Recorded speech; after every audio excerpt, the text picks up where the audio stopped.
how are you? My name is Kinya. I am a psychologist and also an author. And we are introducing to you an author's forum where we will be interacting with authors and actually learning from them, learning what content they're creating, the type of materials that they are also bringing forth, as well as learning from them how the writing journey has been. So with me today, I have one of the authors in town. She's, I won't say her name actually, she'll have to introduce herself. But she's a lady who does a lot of poetry, and as we know that poetry is also part of creative ones. We'll be learning from her writings today, and I'll just give her an opportunity so that she can tell you who she is, what she does, and what she also writes. Thank you, thank you. Hi viewers, Kinya has kept me incognito, but I will come out of the woods now. My name is Wanjiru Njeri. My pen name is Wanjiru Njeri. However, most of my friends, like you had Kinya here, refer to me as Sherry. So depending on how you feel like calling me, thank you. Yes. Right, you just told us your name, and maybe you can tell us writing, what else do you do? Yeah. So other than the books we are going to discuss here today, I work for an ICT company. I do a little bit of project management with them, and then I volunteer with HACS. HACS stands for Happiness and Arts Awareness. It's a mental organization, and there's also Together for Africa. Together for Africa, okay, when you go online and find it as STOFA, it's an NGO as well that focuses on the youth, and there I also volunteer time and input. Yes. That's quite nice. As you can hear, she's not only an author, but she has so many hats, especially when we're looking at mental health. And then also working with an ICT company reminds me of really very STEM. So suppose we need someone in that area where we're looking at project management, we're looking at psychology and mental health, she is the right person. So now I think we're referring to you as Shake because I think I'm used to that. And then with me, I'm holding a book, and it's Dearest I Set You Free. So Dearest I Set You Free is also one of our writings, which she just produced the other day. It's a nice writer. It has a lot of illustrations. It's just not only the poems, but there are a lot of illustrations in it.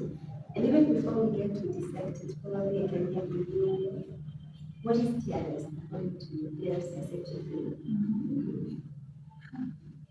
Question is heavy because it comes from within my heart, Kabisa. So the book, Dearest I Set You Free, I briefly mentioned, I did social psychology in Kinya University, so I have a bachelor in arts in that.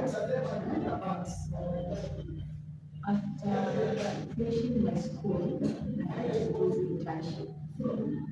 So I went to Mathare to do my internship. And so when I was there, I realized what I had learned in school didn't seem to apply in that field because for some reason I had a very hard time trying to apply what Sigmund or Kalu or I don't know, Eric Erickson said to these people. So I tried to find a way I could be able to use my psychology knowledge and not use the theories so much because they wouldn't understand that. So Dearest I Set You Free is my first book. It's a collection of 40 poems because I realized sometimes people go through loss, but you can't help that person using theories or trying to analyze them like psychoanalysis or any of those things. So I thought, why not come up with poetic therapy? Because I can write, I can write poems from nothing. So it's after that experience, and then along the roads, I've lost people I loved, people who were dear, and also friends and families, and lost other people. You sit with them and you realize when you're just talking, you're able to let go of things. Yeah. So it is important to help someone and to not have to tell them, oh, you're not going to do this and this and this, you can do this and this. So that's how I came out to write the poems. This is very nice, and as in Kenya, I do have the offer to work you around. She's also an alumni of the institution. And I also concur with what you're saying because psychology, at times we learn in the Western theories, but to be Kenya, so we have to also contextualize the theories to what we can relate with, what other people cannot also relate with. And I can also second you that it's not every time when someone has an issue we have to refer to evidence. Because I believe even as I was reading this material, I can relate with also the poems. And it's a book that really talks to you. I personally have experienced loss at a personal level. And I know how that can be, especially for someone who hasn't been with. And then I want us to really discuss GIS. I said you free for today. But even for the program, you can also mention what are the subunits developed. Okay. So at the moment, I have two books. The one is called Dearest I, It has 40 pieces revolving around grief. My second book is this one here. It's called Love Alters the Landscape of the Heart. Thank you. This one came out this year in Feb because of the month of love. So I thought, why not give you something to remind you of your love or the one you've lost? So this one has 28 pieces to coincide with 14 days where you're celebrating love and 14 days where you're mourning love. Maybe uko na heartbreak. Naweza kuchapia tunakupatia therapy for that. And I've got authored with Kinya here with her latest book, African Daughters, which was launched in March last month. So there's some of my pieces there. And I do content creation for Hugs, as I mentioned earlier, so you can check out their website and see some of my captions there as well. That is quite nice. So I like the fact that you're addressing to real things and questions. For instance, love. There's some which we experience when as young people. At times we were in love, at times we were broken. So this material here guys will really assist you, especially that we're looking at a generation where a lot of people are in relationships as young as they are. So if you're planning to approach someone, this is the best thing that you can gift them so that it even speaks to them in your absence. If you're trying to assist someone also heal from an heartbreak, there you go. It's the very, very best to assist with that. And then as we look at Dearest I, Set You Free, could you maybe, does it apply to you at a personal level other than the client? Is it that you experience loss? What could have really inspired you to also write this? Thank you. So I have experienced loss, and it necessarily doesn't have to be death of a loved one, but that is there. But also loss where life happens. I had friends in high school. I honestly thought we'd be friends forever. And then you get to campus, year two, you guys no longer talk. You just lost them, and you can't explain that grief. There's pain. So there's that, and also for things, I am very attached to losing a loved one because there are some people I lost along the way, friends and family members, relatives, but also the ending of friendships. Because in high school, I had girlfriends, and you guys are really close, and you see this is going to last forever. And then you get to campus, everyone goes their way, and you can't explain that loss. There's a pain for having lost someone who you know is still alive, but you're no longer close. So it's also the aspect of that loss. And for things, I might be very attached to some things, and then over time you lose them. Like maybe your first born, or even when I did my hair, I had that loss. Maybe I've lost my identity with this. So yeah, it's just about the creative things. To us, I hope umesikia. Hata yule mwenye amegusa pets, it's yours. But then that's true because it affects people at different levels. I know nasikia pengine mtu ametengeneza mazishi, afike dogi, or maybe a cat and you wonder, what is it with that pet?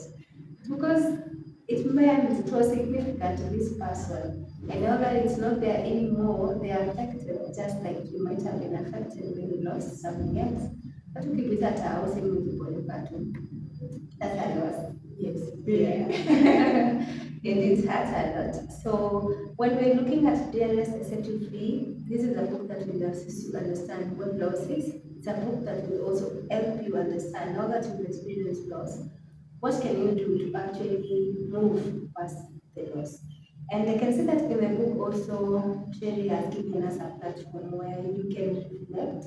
That we say it's a reflection note, where you have to write maybe what you've learned from that specific poem. What is it that you really have gotten from the book? And after each and every poem, there's a place for you to actually note down. So hii si kusoma peke yake kama Bible. This is a book where you can read and note down something, particularly for those who don't carry books. What she's going to cover. And maybe she can share with us how has been your journey in writing? Up and down, because I was those people who would scribble things. I see something, get inspired, I write. So I have so many little papers of written things, but they were not, how do I say, they were not organized, because it's not something I thought was serious to do in this country. Honestly, it's just, I can write, so I should read to be a lawyer. Yeah. But then I did social psychology, life happens. Yes, so my writing journey was up and down. But then last year, when you were launching your book, we happened to be in the same mental health group, and you announced you were launching a book. So I joined the WhatsApp group, and you gave us your announcement that you're launching on this and this date. That's the book, Anger. The House of Anger. Yes. Yeah, so by the time you were launching, I was going through that. Can I really write as a thing or not? Because before that, people would approach me and kill up later in high school. In campus, they did a little bit of writing as well. But it's because you just do it because you need extra money. So it's just something you can do. So now you launch your book, and I was just thinking, oh, wait, this is a thing. She has died. Yeah. So now after you launched, that's when I decided I can just take all these scattered pieces and have them as a book.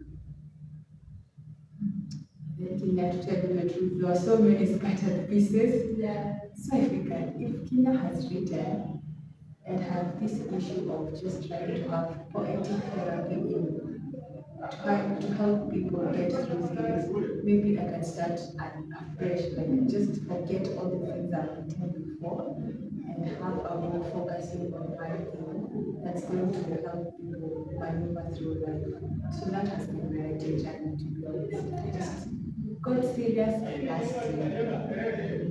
Amazing. I know I've had a few others tell me that, I didn't manage to publish my book because I had my manuscript in a laptop in Vincent.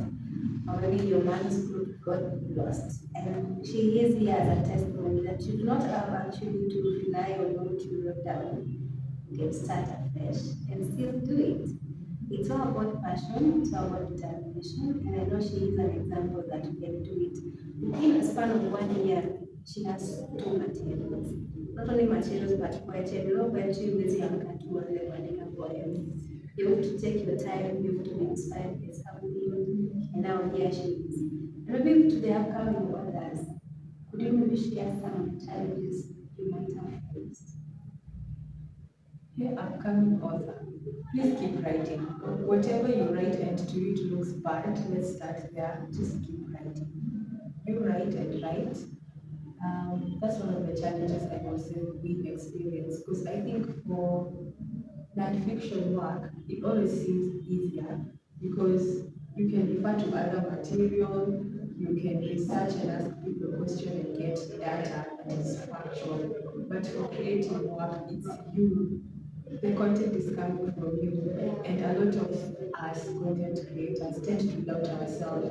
Like, how do I verify these are my feelings, these are my thoughts. Will other people understand it the way I am understanding it?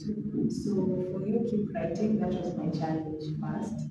So that's why yeah, I would write and just have them in the house because I'm thinking to myself, this is just my writing. People might not consume this. The other challenge is laptop or thing. I just want to tell you, keep writing. Don't think about other things. I don't have a laptop yet, and all of these are written through my phone. Wow. Yes, I have used my phone. I'll just be sleeping, inspiration comes.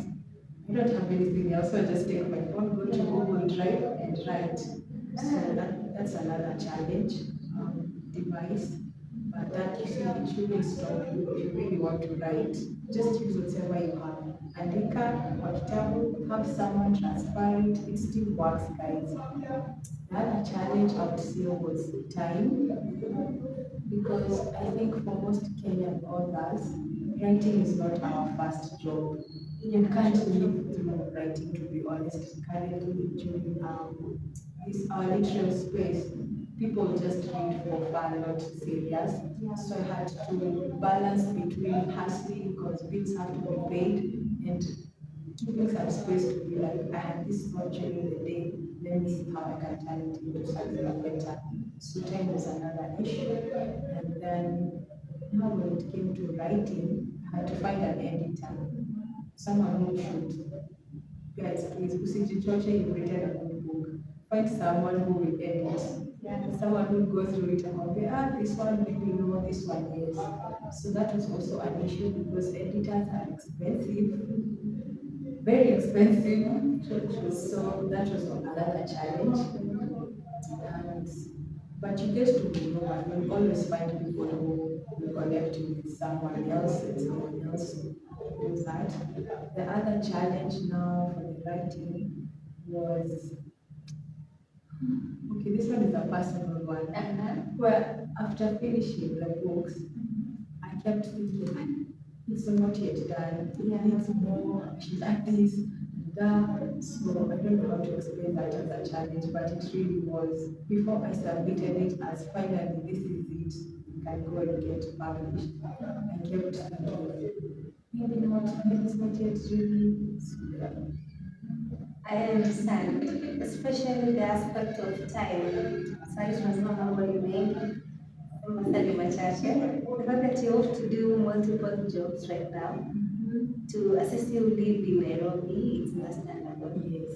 But that calls for discipline. Because you can imagine writing 40 poems on your phone and having them edited and published. It calls for commitment. So writing is a thing, and as you say, we still encourage them to keep on writing. If you are able to write, keep on writing. It's not everyone who can write. It's not everyone who can project. It's not everyone who can sing. So whichever area that you gifted into, and I'm a don't doubt yourself. If you do not believe in your work, it's not going to believe in you. The moment you start believing in yourself, you still do it anyway. Yes, we are adults, it's learning as we progressing. There's no right time. Just do it there and then. And so maybe Shay, you can tell us where are these physical materials located?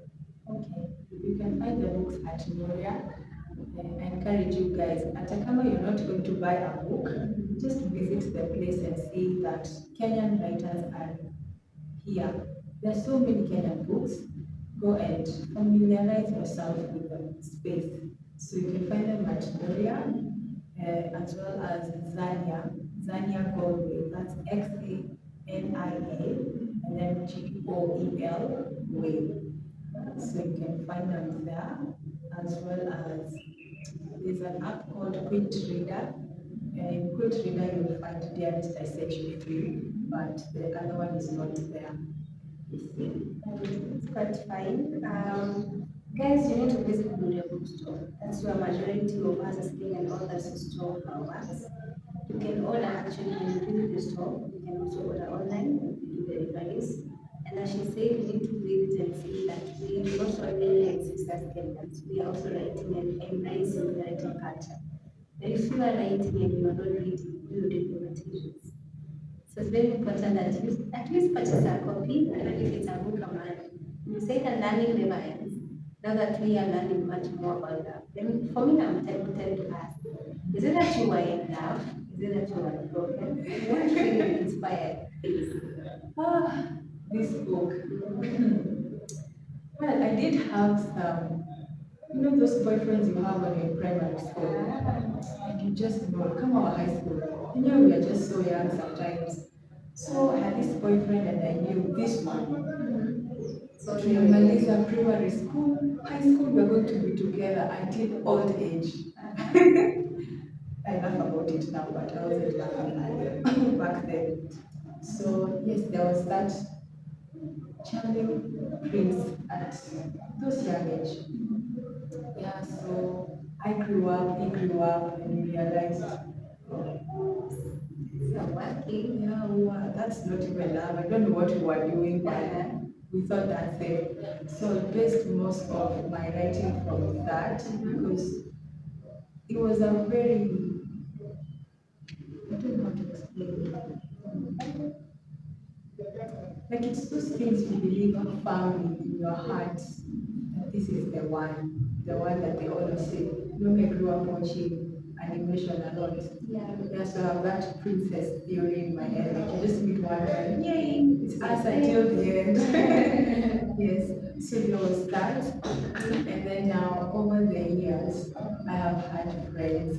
I used to watch the interaction mostly. So someone's just heartbroken and they're there, oh Sherry, this guy did this, or this girl did this. So I'm just like, well, I had my Prince Charming, so I can't relate, but I feel what you're going through. So most of it, yeah, I borrowed experiences from other people that were so inspiring. Because now someone calls you and they're like, oh, he's not even replying to my text, maybe boutique. So you see, you get to wonder and think, what is the space this person is in at this moment?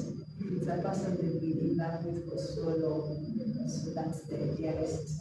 Love utters the landscape of the heart. Yeah, I understand. And a lot majority of us can identify. If you cannot identify with loss, I know you can identify with that. And you say not only losing a person, it's also losing pets, losing material possessions. You can lose opportunities, and these things will really get to assist you. So I really, really appreciate you for taking time and joining us. And I believe that when you continue engaging and interacting with her, so probably you can tell us your social media handles, just in case someone wants to reach out and consult about project management, consult about ads, and also talk about. So you can find me on LinkedIn as Wanjiru Njeri. That's the only social media platform I am active. Yes. Or you can just WhatsApp me via 0736 43 84 91. I'll repeat it 0736 43 84 91. Amazing. Yes, we will also have sharing in our forums where next week we are looking forward to having a financial literacy at Mombasa. Our books will be on site. Just in case you need a copy, you can have it actually signed by the author. You can also order from a contact which she has just shared at 0736 438 491. Engage with her also at LinkedIn at Wanjiru Njeri. You get to converse with her. And as we heard, I want us to really get to reflect on our losses. Learn that loss is not only losing a partner, loss is also losing the talented things that matter. And what we need to do is understand that hata mazishi yakiisha, bado kuna ule mwenye anaumia. So what we can do is offer them support, be there for them, and also at times encourage them to reach out, suppose they need help. You can find me at Kinya and Gitonga across also social media handles. Suppose we need therapy in that area. And the numbers, yeah, we let you. Bye bye until next time. Bye. Thank you for having me.